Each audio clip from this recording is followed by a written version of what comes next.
whatever time you're joining us. Karibu sana to Kenny Political Table, of course, where we discuss matters politics, who did what, where, when, why, and of course, anytime we talk about matters politics, we talk about matters governance.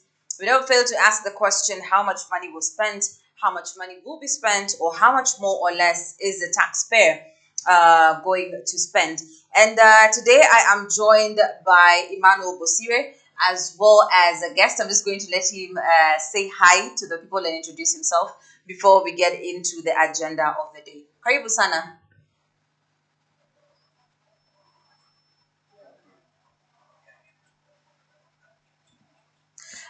If you could unmute your mic so that we can hear you.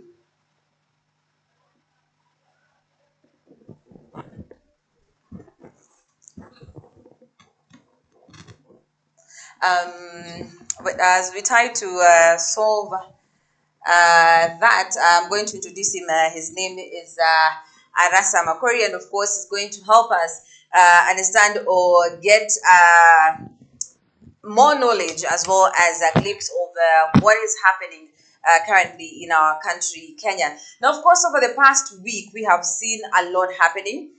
We had the 2 weeks, the bipartisan talks are ongoing. That is at the Bomas of Kenya.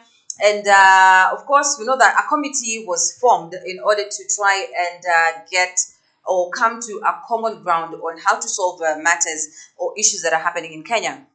Now, of course, we know on the table the agenda. Number one, we have the reconstruction of the Independent Electoral and Boundaries Commission. Of course, we have the issue of funds. We have the issue of creating the Office of Opposition, as well as introducing the cabinet minister position, which is currently occupied. But we are looking at a way of probably putting it or making it part of the constitution. Now, we've seen a lot happening at the Bomas of Kenya. We've seen different parties come through and put forward their propositions, as well as discuss different issues out here. Of late, of course, we know, I'm sorry to say this because I forgot this, that big agenda of the bipartisan talks, of course, is the issue of the cost of living, which Kenyans went to the streets to protest. That is during the maandamano, which is something that is major to Kenyans. And recently we saw that is EPRA introduced or announced the increase in fuel prices, which are now above 200 shillings, which is a state that as Kenya we have not seen before, we have not gone through before. It's become a very new issue in Kenya. Now, part of the discussions that are happening at the Bomas of Kenya, also when we talk about drama, we've seen what is happening in Jubilee, and we're asking the question: is Jubilee seeing potential death?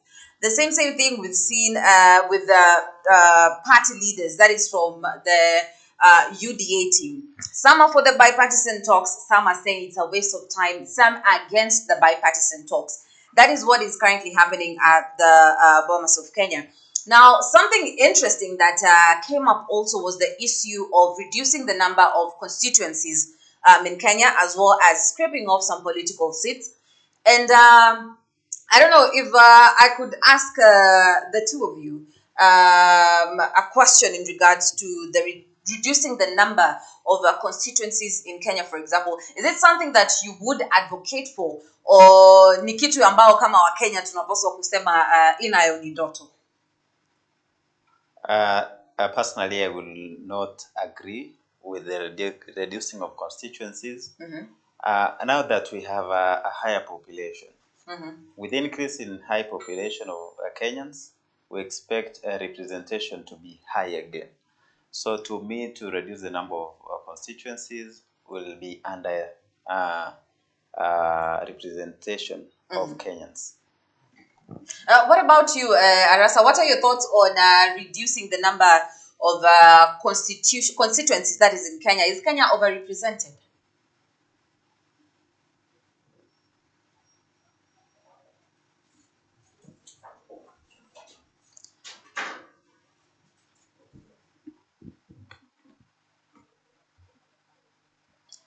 What I'm trying to ask is, What are your thoughts on the proposal to reduce the number of constituencies in Kenya, as well as scraping off some political parties in Kenya?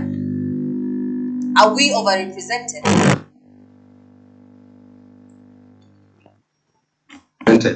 Those people trying to drive this narrative are basing it on the fact that the country is now facing an economic crisis. And so the best shot for it is to reduce the number of civil servants, which is not true. In fact, what they should do is to reduce the salary that we pay the members of parliament, not reducing the number of members of parliament. Yeah. And we've seen, for example, like other countries. Okay, back when before the constitution was amended, that is before we got the 2010 constitution, that is back in 2004. The proposal was to have 14 counties, at least 14 to 18 counties in Kenya. And now we're saying that we have 47 counties. And so far, we've seen Kenya, for example, progressing differently, you see. But we have very many states, you get, that is counties, you know. But we are still seeing the same problems that are there. And we have seen other countries that have fewer, for example, fewer divisions in their country. These are at 290, right? And the proposal was to reduce it to like 100, you know. We have the number of counties, 47 counties, you know, is viable. And number two, I'd also love you to touch on the issue of reducing or stripping off some political seats in Kenya. Some of which were proposed. Of course, we have the women rep seat, which we know was put there for the sake of the two-thirds gender rule, which is also something that is being discussed as part of the bipartisan talks. So do you feel like, or do you think it is a good idea for Kenya to scrape off some political parties, and if so, some political seats, and if so, which ones and why? Yeah, I think the problem with our country is not about overrepresentation, as I told you earlier. What we have is a problem with the delimitation formula. What do we use to come up with constituencies or counties? You see, for instance, now we have a memorandum that has been presented to the National Dialogue Committee about increasing counties to, I think, 54, if I'm not wrong. And those people driving this narrative are saying, for instance, the Kuria of Migori County are saying they need their own county. So instead of seeing this delimitation on a scientific and rational formula, we've reduced it to a tribal and ethnical affair. So for me, we should come up with a formula that is binding, all binding.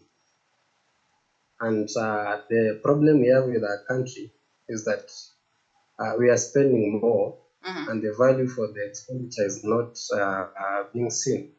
So, and the problem is corruption, actually. Corruption is taking a huge chunk of national resources.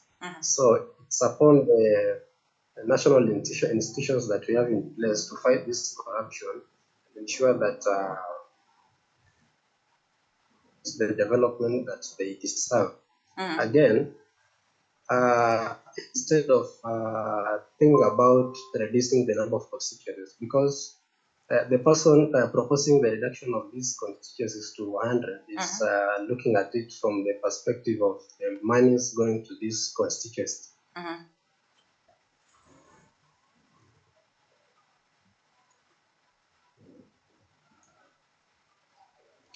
Yes, we are having slight technical issues, of course, but Emmanuel, I'd also pose the same question to you.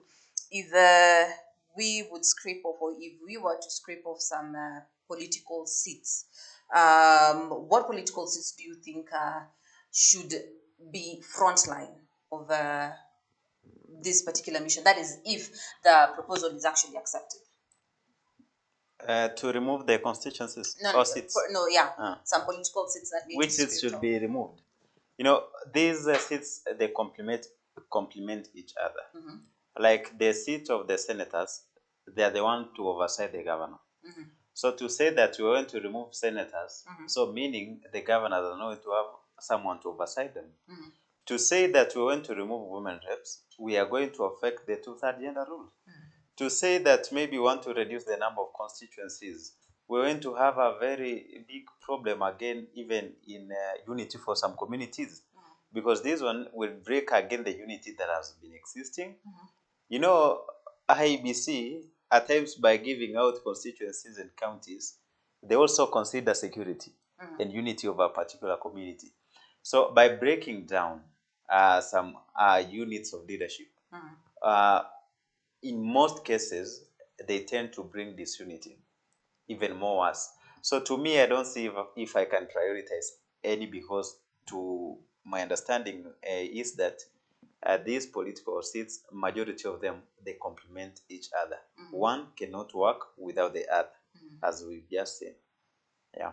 And of course, we're still talking about matters that what is happening at the bipartisan talks.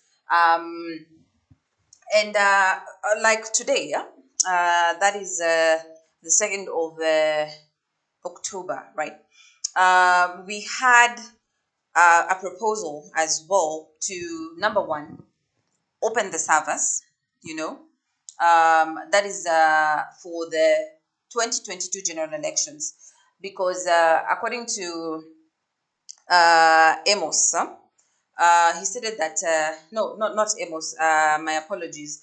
Now, there was a proposal to open the servers, that is by Amos Wako, after every single elections in Kenya. Do you feel like that will bring sanity to Kenya? Because according to him, he stated that if the servers actually open, you might be surprised by what is there. But the results that were there. And you also cited the likes of Gabon. We had the discussion even earlier on when we were talking about on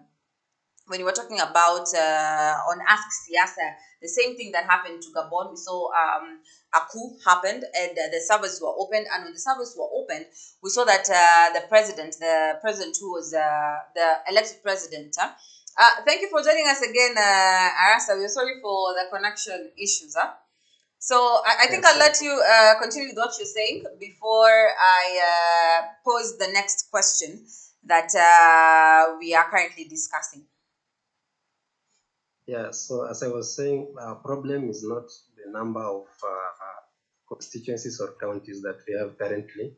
It's all about the money that we're spending it. So in my own opinion, I could propose that we reduce the salaries for these members of parliament. And again, there's this issue of NGCDF. If we do away with the NGCDF so that we empower the MCS more than the MPs, then I think move somewhere. So Kenyans will start seeing value for the money that is being pumped into the political class. I had asked you a question earlier before we lost connection, and that is what you were answering about some of the political seats that you think or you feel need to be done away with or scrapped, or probably even if there are other political seats that you feel should be introduced as well in Kenya.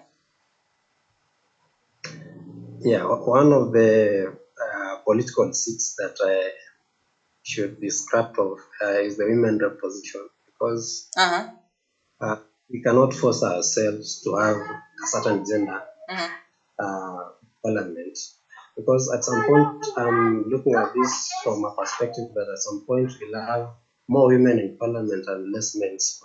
Do we at that point again come up with a referendum and say, no, let's have a men representative seat? We should come up with a formula, but maybe in that clause we should have something that a phrase that says the underrepresented gender, so that we don't get into a legal lacuna in the future. So if let's say, for example, the women rep seat is scraped off, and one of the biggest issues we have in Kenya, even in leadership, is getting to that point of achieving balance when it comes to the two-third gender rule. you know, if this particular, because we've seen even during elections, number one, it's hard for people to vote for women. We don't know why, unless maybe you know why, you will tell us. But we've seen, if it gets to a point where as a country we have to force issues in order to get the two-thirds gender rule, definitely it shows that there is a problem. And as per the constitution, that balance has to be achieved. So if they scrape off the women rep position, how again would you recommend, or what would be the recommendation in order to, number one, achieve that gender rule, especially in the leadership position? Because we've seen it's something that is being emulated everywhere, at workplaces, at school, at all that.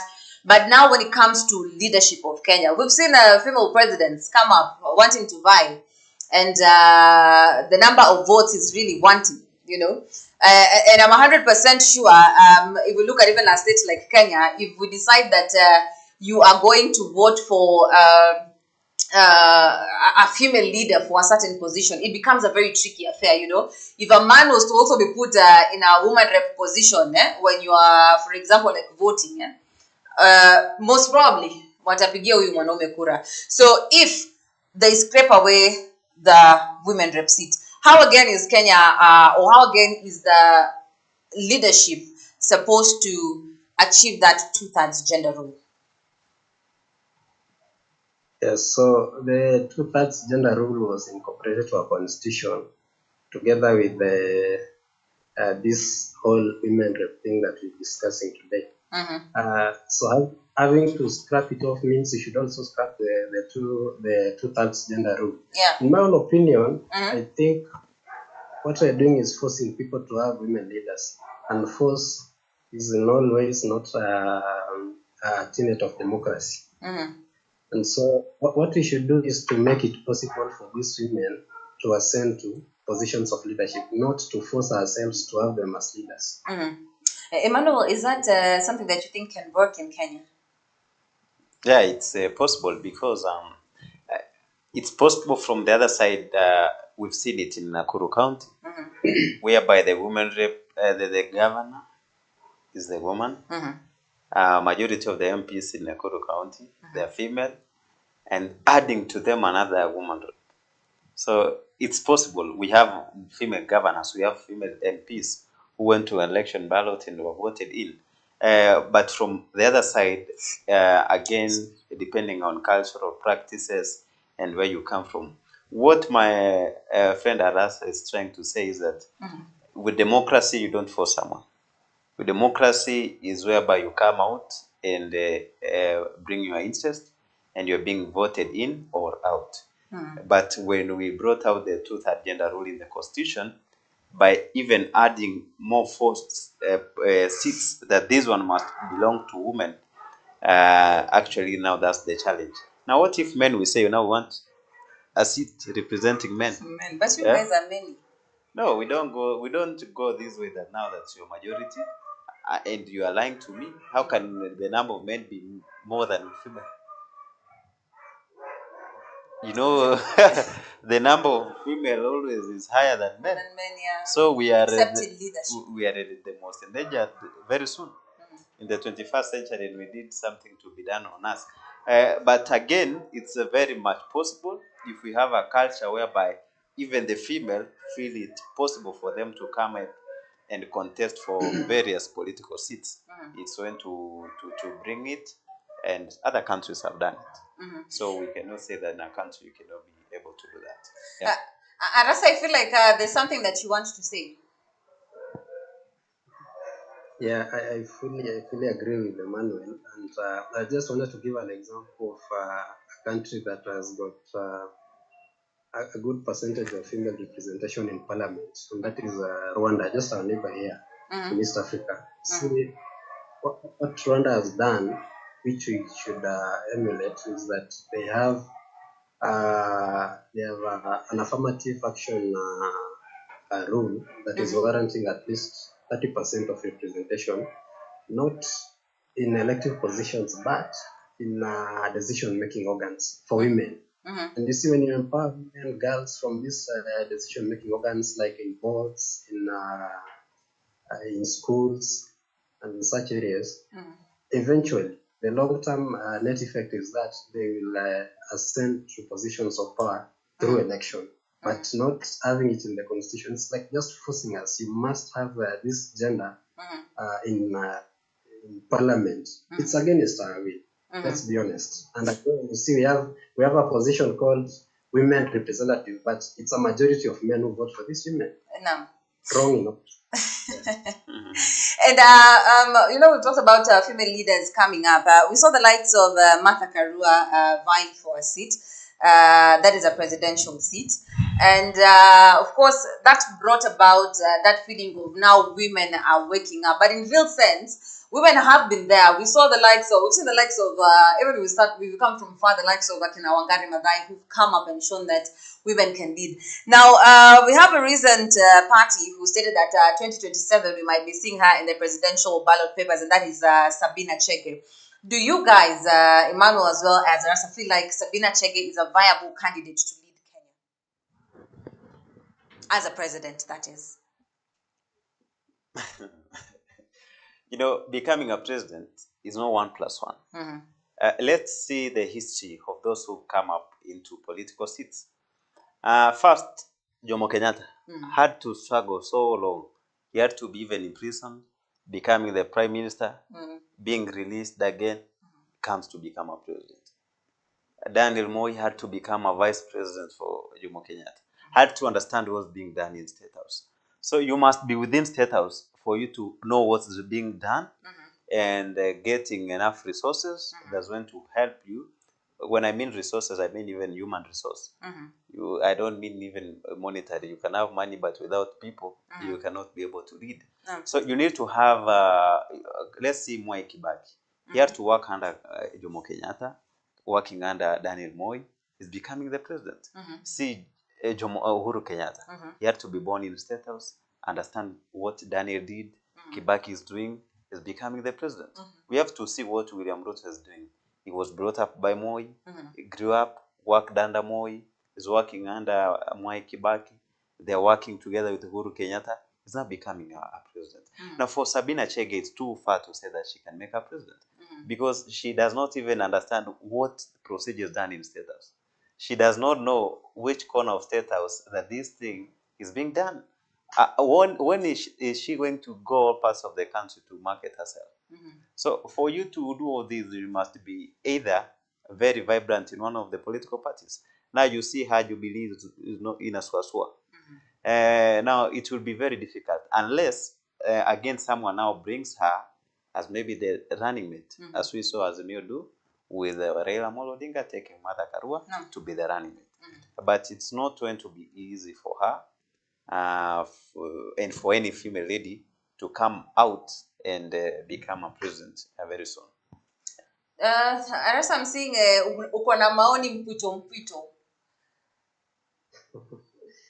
Not really. I was just can I say laughing at my friend Emmanuel, he has this special with an opinion. I just like it. Maybe before I just comment about Sabina Chege, I wanted to say that if it's possible, if it was possible for Karua to vie during the Moi times, the new regime, and win an elected position, then it means it is possible for any woman to become whatever she wants. Now, into Sabina Chege's case, all I can say for now is that Kenya is not ready for a female president in the next decade.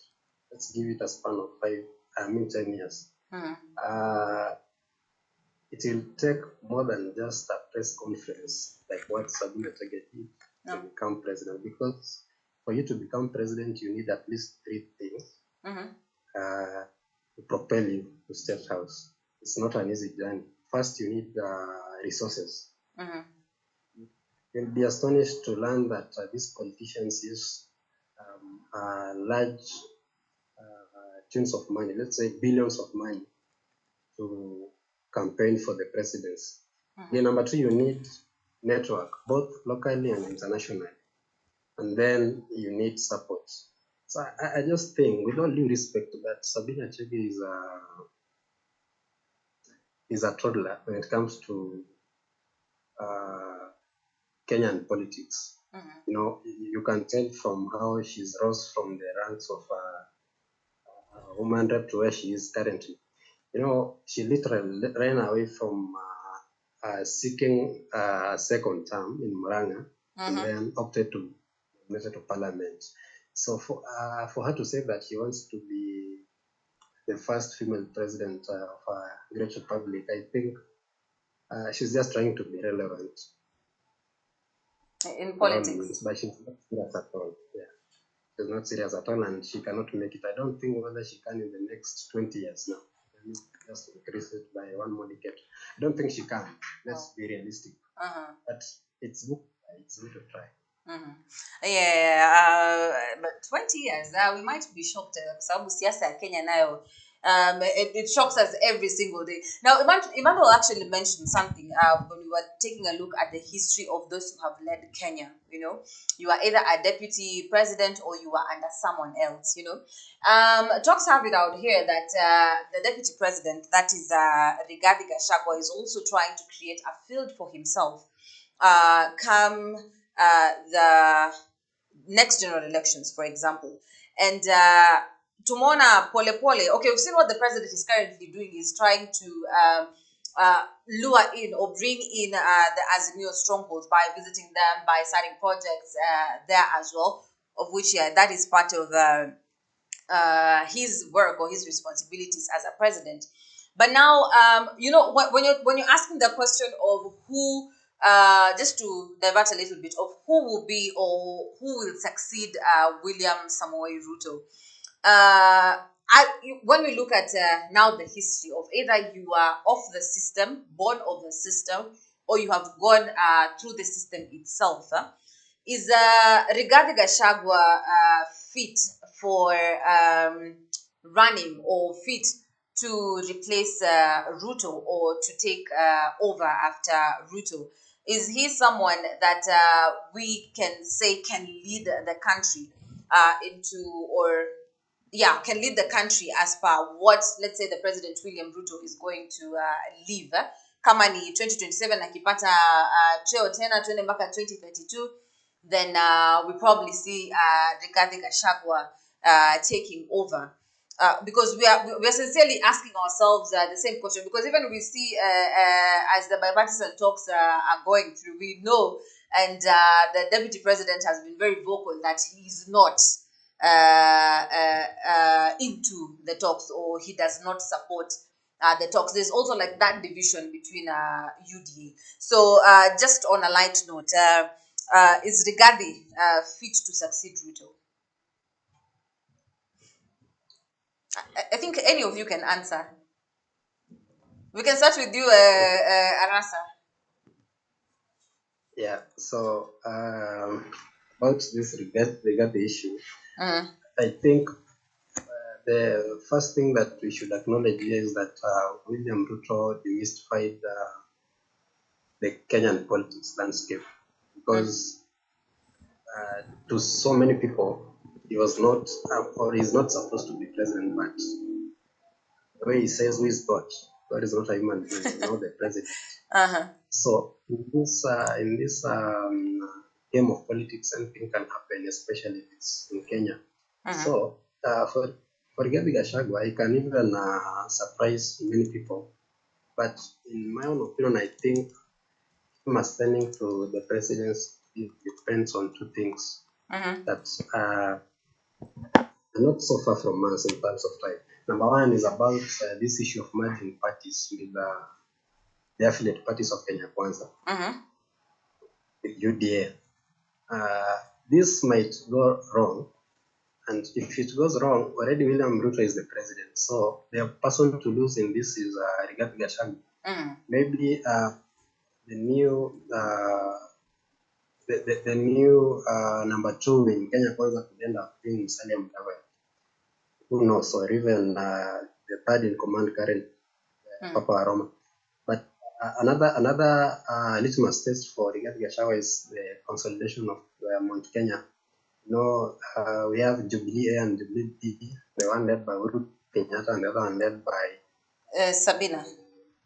President Sabina Chege. Yeah. Some other small dissenting voices. So if Rigathi can come to a point where puts them in line so that they can listen to what is politically, then I think it's fit to be president, because you understand how the region votes. If they decide it's you, it will be you. Over to you, Emmanuel. I cannot say that it's going to be easy for Rigathi Gachagua, because there are ambitious politicians from Mount Kenya region who maybe will not be for Rigathi Gachagua. We've seen them publicly coming out and saying ill against Rigathi Gachagua. At the same time, the deputy president is saying he's the kingpin now from Mount Kenya region, something which has not been accepted at Mount Kenya region. We have the likes of Ndindi Nyoro. These are serious, ambitious politicians who could want, maybe in the transition government, possibly in 2032, will want to come up. We have the likes of Kimani Ichung'wah.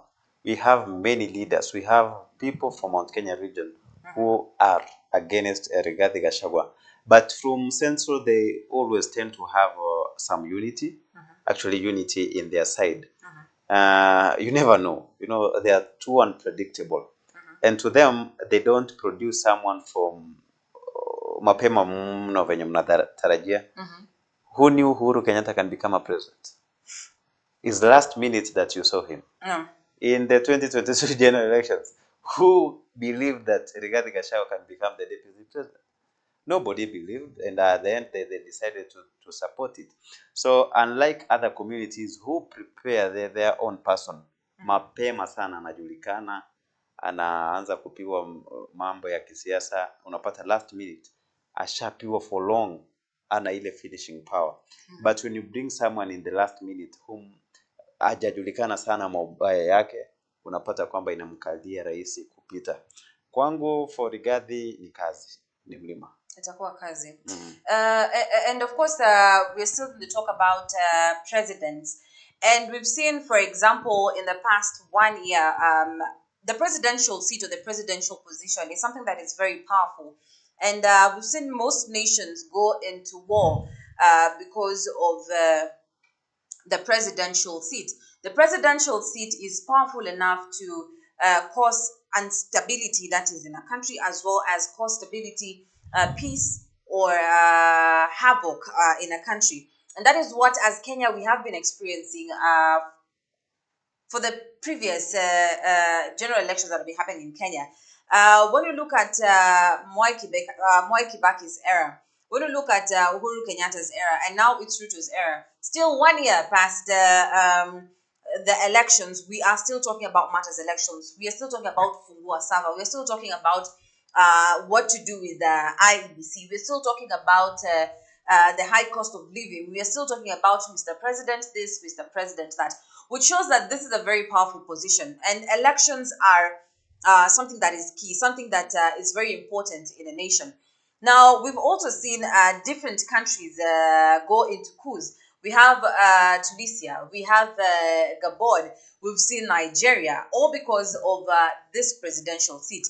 Now, if you look at the recent example of Gabon, of course, if you've not read the story, just a summary, is that there was a coup in Gabon, and they decided to open the servers. And when they opened the servers, they found out that the former sitting president, that is Ali Gabon, actually did not win the elections. And right now we have the new president who has actually even started like taking tours. That is Bruce. And you see, that opening of the servers is the same thing that the opposition party has been crying for in Kenya. And it's not only during this election, also during the previous election. The issue has been open the servers. Fungueni server to do anything in the layer, because even when Kenyans are going to the streets in the name of maandamano, or in the name of maandamano, of course, number one on the list, the major thing was the cost of living, which we don't know if it was major. But the second thing was about the credibility of the 2022 general elections. And today, during the bipartisan talks, the presentation, we saw Amos Wako come out with a presentation or with a proposal to open the servers after every general election. Then the servers should be open to every Kenya. Yani they should be public, and that is what his proposal was all about today. That number one, as I said earlier on, after every elections, there should be the service should be open to the public, and that is something that should also be added to the constitution as well. So from this, we're going to derive two things. We're going to have two major discussions. As I was saying, Arasa earlier on that Amos Wako had or put forward a proposal earlier today of opening the servers after every general elections, and of course he is for the idea that the 2022 general elections should be audited. And now we're going to see two things from this. So number one, is it viable, or is it something that can be workable in Kenya to have the election results that is open to the public after every general elections? Will it reduce the cases of election rigging in Kenya, for example? Will it bring sanity to the electoral system? What are we looking at in terms of or when you come to or you touch on Amos Wako's proposal? Yeah, I think Amos Wako is a politician, despite the fact he served as the Attorney General before. And so one we should look at his proposal like he is a politician, which he is.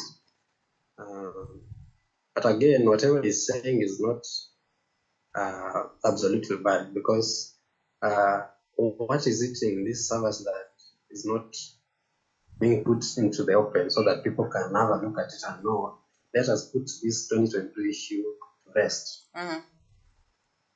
But because this National Dialogue Committee is there to guide on how we move to the future, I think it's trying to pass a point across that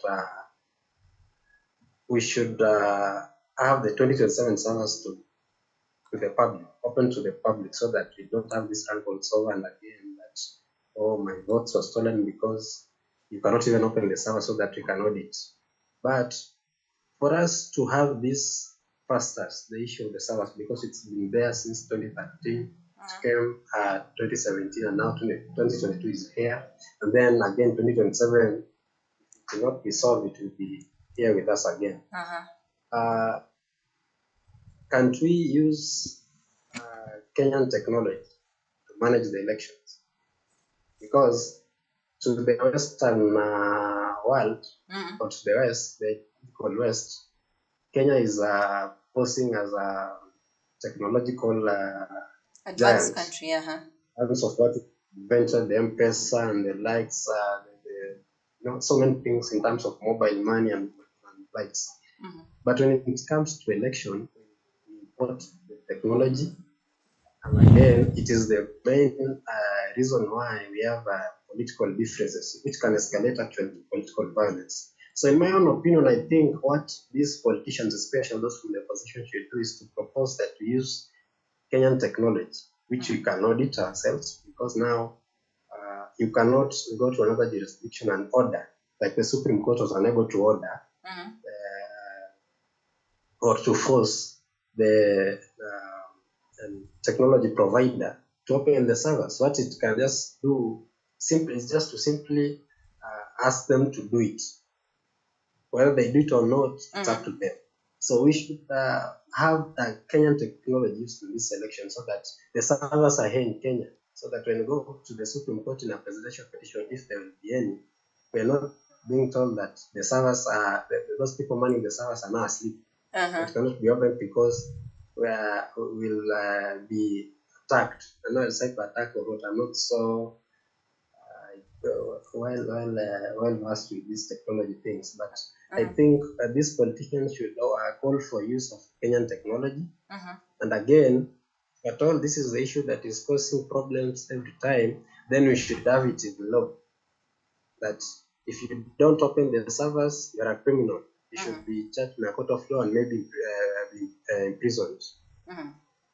And to Emmanuel, do you feel like Arsa suggested that we use local technology to yani tujifanyie kazi si wenyewe, internally. Do you feel like Kenya is Kenya really at a place where it can do that? Because unajua what is ailing Kenya, even from the president's mouth, and even you said it earlier on, is that we are in a very corrupt system.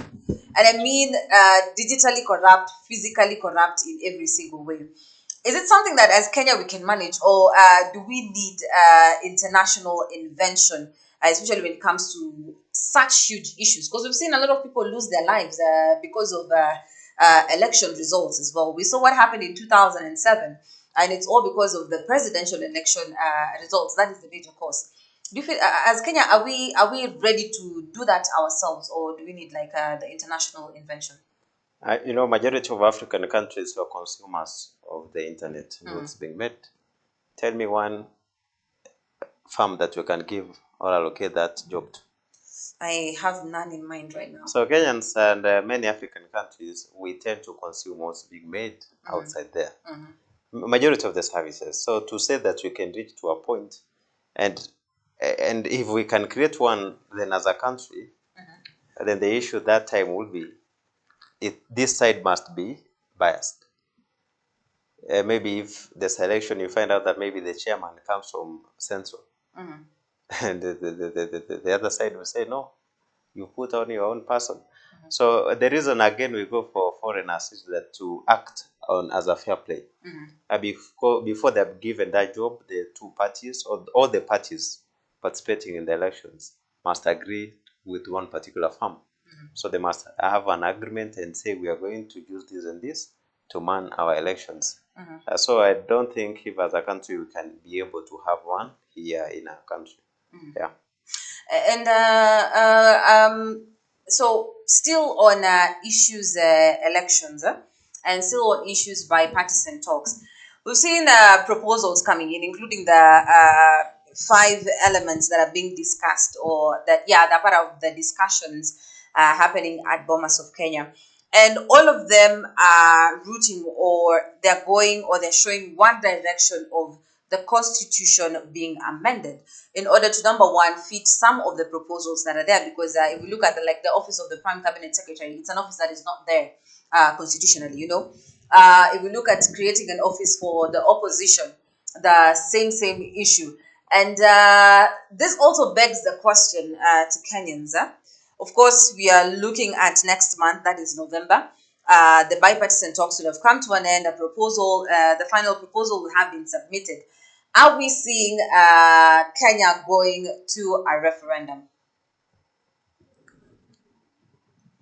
We can start with you, Makori. Yeah, if I can come in. Maybe we as Kenyans should not forget what led to the National Dialogue Committee at Bomas. It's because we had an election in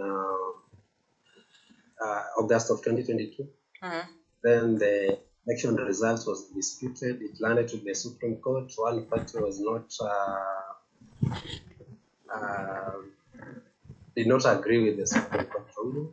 Then they went to the streets. Now we are here at Bomas because we want to have a solution to the problems. But what is the problem? So the problem is political. But we are trying to seek solutions for non-existing problems. But the main reason people are at Bomas is because Ruto won, Raila lost. But now we are being told at Bomas we want to have solutions for the cost of living, or I don't know what and what. No, it has now escalated to a point now people are making proposals, want this to happen, this not to happen, and such. So in my opinion is that there's nothing that will come out of the Bomas talks except through a referendum. So the end game is a referendum. And I'm trying to look at the Right Honorable Raila Odinga as a man who is always in a campaign mood, despite the fact that at times he usually points points fingers at the president that you're campaigning all the time and such. But the man Raila Odinga, as I've tried to understand him, it's very hard to understand him. But as much as I've tried to understand him, I know him as a man who thrives when the country is in a campaign mode. Because if everything is going just well, and let's say he has that office, the office that they are proposing is he has an office of the official opposition leader. He's doing nothing in the streets, in the rooftops of the SUVs and such. That man will not be the man that we know. So for him, maybe just wants to come up with a referendum so that maybe for the very last time he can go to the people and campaign.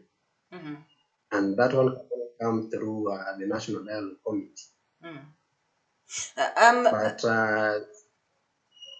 But continue, sorry. Yeah, but expecting solutions for social, economic, and legal problems from the National Dialogue Committee, I don't think that is a good place to expect the solutions from. So, in short, we could say that the bipartisan talks, number one, are very much political, and number two, the major agenda as to why Kenyans went for maandamano in the first place was to demonstrate because of the high cost of living, because we've seen food is expensive.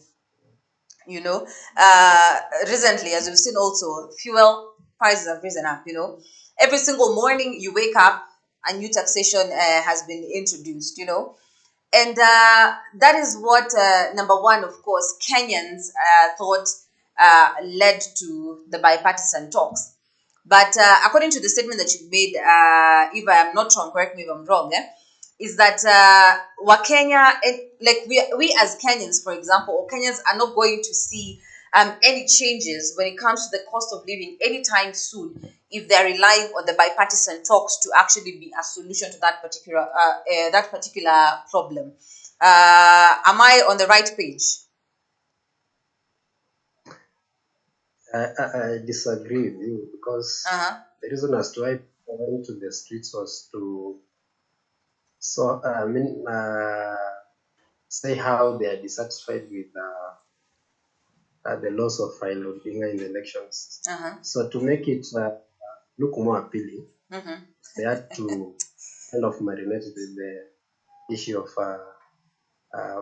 political, cost of living, But the main reason behind the demonstrations was that Raila lost and he has no share maybe in government, he does not make decisions, he's not satisfied with the outcome of the general elections and the ruling of the Supreme Court, to be honest. But this issue of the cost of living and such, because after the demonstrations, because we no longer have the demonstrations now. So what happened after demonstrations were called off? Has the cost of living gone down? Still high, because even the cost of fuel that you talked about shot to a record high after the demonstrations have been called off. If at all these demonstrations were meant to lower the cost of living or to call for the lowering of the cost of living, what we should have seen is Bomas talks alongside demonstrations. That is when we can say this is a serious affair. But because one stopped and the other one commenced, we have no reason to believe them. I go to you, Emmanuel. No referendum means Kenyans are going back to the streets. Is that what we are possibly seeing in Kenya? You are saying things in the aspect maybe what could be outcome of the bipartisan talks. Maybe the bipartisan talks is one way to reduce maandamano. And through it, as my colleague has said, is that Raila Odinga is always in a campaign mood. He must be heard. Today has done this, tomorrow has done that. So when he's going to find out that his agendas are not going to be sorted out through the bipartisan talks, as he has just pointed out, what he will do again is to go back to appeal to Kenyans that we lost an election. We went for bipartisan talks. They have again rigged the bipartisan talks. They're not going to listen to us. Let's now again go to people. So there are always people that Raila has to appeal to. the Kenyans through demonstrations. Yeah, but again, we've not said that we're going to have a referendum. What the president actually is trying to do is to look for ways that constitution can be amended through the parliament without involving the referendum. So I think he must, because if they go to the referendum now, believe me, Raila must win this. Any side that Raila would support, of which maybe not amending the constitution, he must win, because first he has the support of the Kenyans. Life is becoming unbearable to Kenyans, so I think it will be the best advantage to him to win at the end of the day. And just as we wind up, a question to you, Makori. I posed the same question to Emmanuel, and he had a different opinion. So probably yours may be the same or differ. Now the bipartisan talks are happening. Of course, we know we are seeing the two coalitions, that is Azimio la Umoja as well as Kenya Kwanza. And there are two particular parties that we are looking at here. That is Raila Amolo Odinga and William Samoei Ruto. As we see the progress of the bipartisan talks so far, as we see the agenda of the bipartisan talks so far, the end game, is it going to favor Heshimiwa Ruto or the Right Honorable Raila Amolo Odinga? Or is it just like a form of distraction to what is happening in Kenya? Kwa sababu unajua saizi watu wameacha kuzungumzia mafuta imepanda. People are just talking about what is happening at Bomas, you know. Wamesahau mafuta juzi walikuwa wanalia imefika 200. Wamesahau tax ndio hiyo imeongezewa. Wamesahau if you're getting like a basic monthly salary, almost 35% of it is being scraped into taxes. So the end game, who is going to see victory, or who is going to have the last laugh from the bipartisan talks? Yes, so in my own opinion, I think probably the president is buying time so that he can be in State House. Because you see, the reason as to why politicians exist in the first place is that they are there to gain and maintain power. So for Ruto, he has just gained power. His business in State House is to maintain the power, and he can do whatever it takes to maintain that power, whatever legal it takes. So for Raila, it depends on what the final draft from Bomas, the report from Bomas will have, because it can end up being not so good for him. It has happened before. It can end up being not so good for him. But again, it can happen to be good for him, like it did in the BBI, and at some point again, it faces some legal hurdles. So at the moment for Raila, it's too hard to tell. But for Ruto, I'm seeing it from a perspective that is buying time so that he can get to the second term. Okay. And that is Arasa Makori's opinion, as well as Emmanuel Lutombia, who will have the last laugh. See, I've just said. Actually, I agree with my colleague here that the president is only trying to buy time, as he has done through the bipartisan talks. There's nothing there serious in bipartisan talks. Yeah. Okay, and that is Emmanuel's opinion. So it's been a great and wonderful 1 hour with Arasa Makori as well as Emmanuel Bosire. And just a second, if you feel like there's something nimekufinyilia ya kusema, talk ye thou, or forever hold thy peace until the next video. Arasa, is there any passing words that you'd love to give us here at the K&A table?